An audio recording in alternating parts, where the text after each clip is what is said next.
Hello my dear students, कैसे हैं आप सब। तो चलिए हम बीट नंबर 3 और 4 को ट्राई करते हैं और क्वेश्चन नंबर 1। तो यहाँ पे देखो, यहाँ पे दिया गया है कि बाय सब्स्टिट्यूशन मेथड हमें करना है। First bit second bit already I discussed in details. Substitution method कैसे लगाना है, कैसे चेक करना है, सारे बताया था। तो बीट 3 बीट 4 हम जल्दी जल्दी करते हैं। देखो, पहला काम तुम्हारा क्या है कि इसको चेक करना है वेदर ये सोल्यूशन देगा कि नहीं। तो यहाँ पे छोटा सा काम करो। a1 इसका कितना होगा, 3 होगा सर। सर b1 कितना है सर, -1 है। सर c1 कितना है सर, 3 है। ठीक है, यहाँ पे सर a2 कितना है, मतलब ये वाला कोफिशिएंट 9 है। b2 से क्या है, ये कितना कोफिशिएंट है, -3 है। और c2 कितना है सर, 9 है। ठीक है, देखो ये मतलब तो इधर आ जाएगा, ये इधर जाएगा तो क्या होगा, -3 -9 सेम बात है, कट जाएगा। ठीक है, तो इसको मैं क्या बोल रहा था, a1/a2 b1/b2 c1/c2 चेक करो। a1/a2 से कितना होगा सर, 3/9।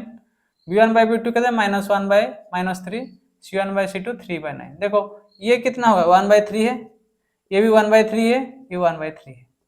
इसका मतलब सर देखो, a1/a2 equal to b1/b2 equal to c1/c2 तीनों सर इक्वल हो गया। सर तीनों इक्वल हो गया, मतलब इसका मतलब एक लाइन ऐसा है और एक ओवरलाइन लाइन ऐसे होगा। इसका मतलब सर क्या है, ये इन्फिनिटी मैनी सॉल्यूशन। समझ गया, इसका मतलब क्या है सर, इसका मतलब अगर इस इक्वेशन का लाइन ये है, इस इक्वेशन का लाइन ये है, तो दोनों लाइन ऐसे होगा, ओवरलैप होगा, मतलब यह इन्फिनिटी मैनी सॉल्यूशन आएगा। क्लियर है, समझ गए। तो इन्फिनिटी मैनी सॉल्यूशन आएगा, फिर भी हम इसको एक बार सॉल्व कर लेते हैं। ठीक है, सॉल्व किया जैसे नॉर्मल सब्स्टिट्यूशन मेथड करते हैं वैसे सॉल्व करो। देखो, अगर ये इक्वेशन 1 है, ये इक्वेशन 2 है, मैं क्या लिखूंगा सर, फ्रॉम इक्वेशन 1 लिखना, फ्रॉम इक्वेशन 1 वी गेट क्या, 3x - y is equal to 3, it implies 3x is equal to 3 + y, it implies x is equal to 3 + y/3। ये लिख सकते हो, इसको इक्वेशन 3 दे दिया।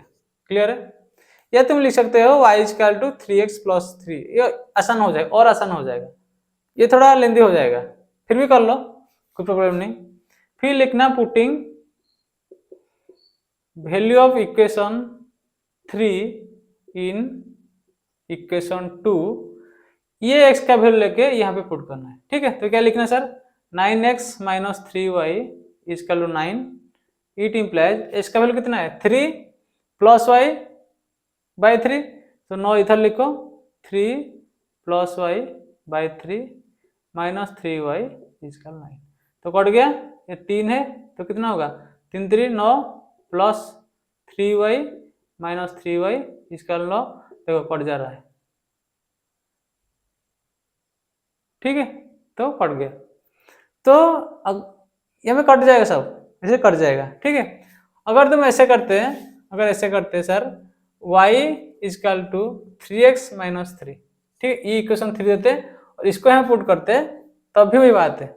यहाँ पे क्या लिखता है, 9x - 3y equal to 9, it implies 9x - 3 के जगह y के जगह क्या लिखता है, 3x - 3, 3x - 3 equal to 9, it implies sir 9x - 9x + 9 equal to 9।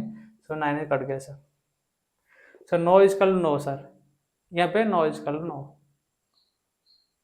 ठीक है, तो सर कट जाएंगे। इस टाइप का हम बोलते हैं इनफाइनाइट मैनी सॉल्यूशन। कैसे पता चला सर, इसको हम a1/a2 equal to b1/b2 equal to c1/c2। Clear है, मतलब एक लाइन और एक लाइन का ओवरलैप हो जाएगा। क्लियर है, तो देखो फोर्थ बीट ट्राई करो।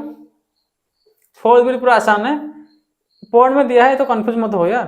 पॉइंट में दिया तो क्या हुआ, देखो इसको पॉइंट में दिया है, हमें क्या है, हमें बस नंबर वाला अच्छा लगता है, इसीलिए जब भी तुम्हें जो अच्छा लगता है वो करो।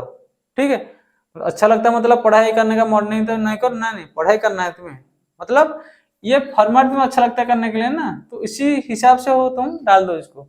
तो सर कैसे करें सर, सर पॉइंट में है तो कुछ नहीं यार, पॉइंट में तो क्या होगा, उसको 10 में मल्टीप्लाई करो, इसको 10 में मल्टीप्लाई कर दो।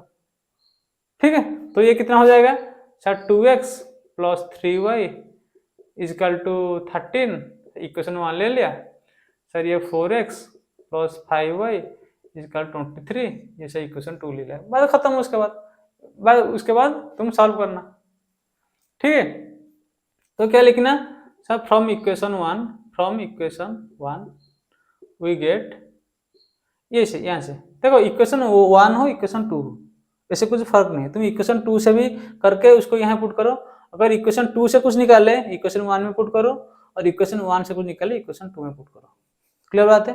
तो क्या लिखना sir, 2x is equal to 13 minus 3y, sir it replace x is equal to 13 minus 3y by 2, ये इक्वेशन 3 देते, सिंपल सा बात है। इसको क्या डालना है, पहला इक्वेशन से ये निकाला तो इसको कहाँ डालना है, सेकंड इक्वेशन में। Very good. सो क्या लिखना है, पुटिंग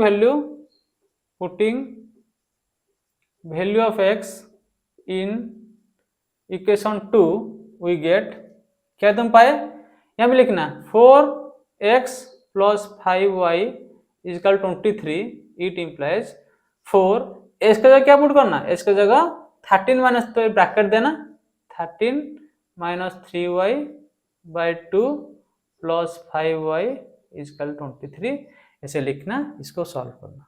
देखो 2 2 कट गया, 2 है, it implies 13 2 26 minus 6y plus 5y is equal 23, it implies minus 6 plus 5 कितना होगा, माइनस y इजकल टू 20, इधर जाएगा माइनस हो जाएगा, 23 minus 23 is equal to minus 3, it implies y is equal to 3।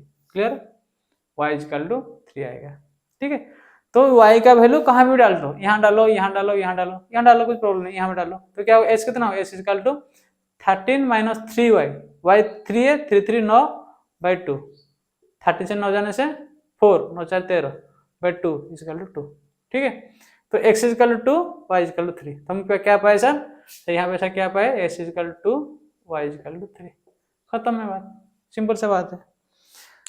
तुम्हें अगर पहले क्वेश्चन में क्या दिया था, सेकंड बिट में कैसे दिया था, फ्रैक्शन का टाइप दिया था, तुम क्या किया, एलसीएम लेके उसको थोड़ा संभाल ले उसको, उसी प्रकार यहाँ पे डेसिमल में है तो इसको 10 में मल्टीप्लाई करके उसको इसी प्रकार में कर देना है। तो इसी प्रकार करने से क्या है कि हमारा हैबिट इस प्रकार का है, तो इसे करने से आसान हो जाएगा, ठीक है।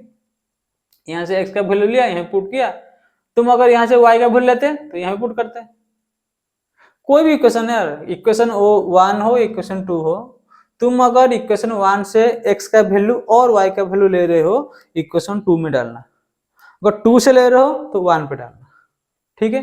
इतना बात समझ में आ रहा है। उसके बाद थोड़ा सॉल्व करना, थोड़ा काट कुट जाएगा उसको भी संभालना है। यहाँ पे देखो 4 इंटू है जो काट दिया, नहीं तो तुम 4 में करते उसको एलसीएम लेकर तो बहुत गंदा हो जाता।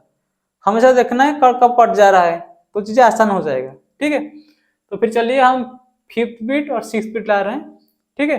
इतना तो क्लियर है ना, ओके, थैंक यू, बाय।